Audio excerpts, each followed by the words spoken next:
Som Reslav Kyselica a začínam natáčať o Prahe takéto videá. Ideme lanovkou na Petržín a odtiaľ ňou zase dole.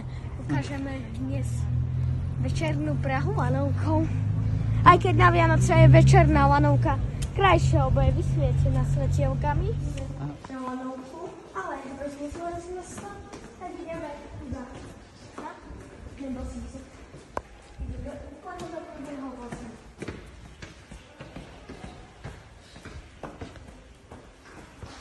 Toto sú lístenky.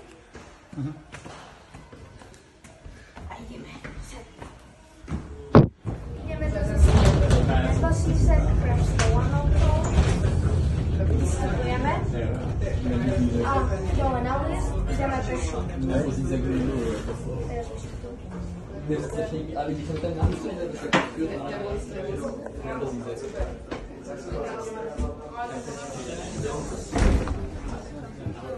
Ideme dole.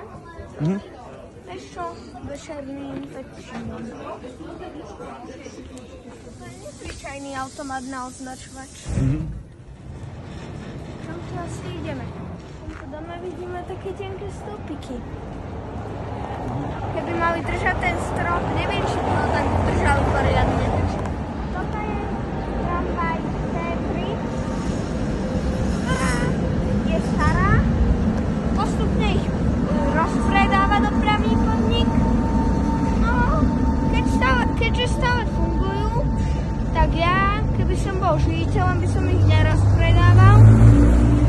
Keď ešte dobre fungujú, síce sú staré, ale keď nie je niečo staré a dobre to funguje, tak je to dobré. Keď má táto keď nemá šupý čumák, tak nemá ani klimatizáciu. Lenže môže mať klimatizáciu, aj keď nemá šupý čumák. Vieme si to pozerať pri Vltave a vedeli ste, že do Vltavy hádžu ľudia kolobežky?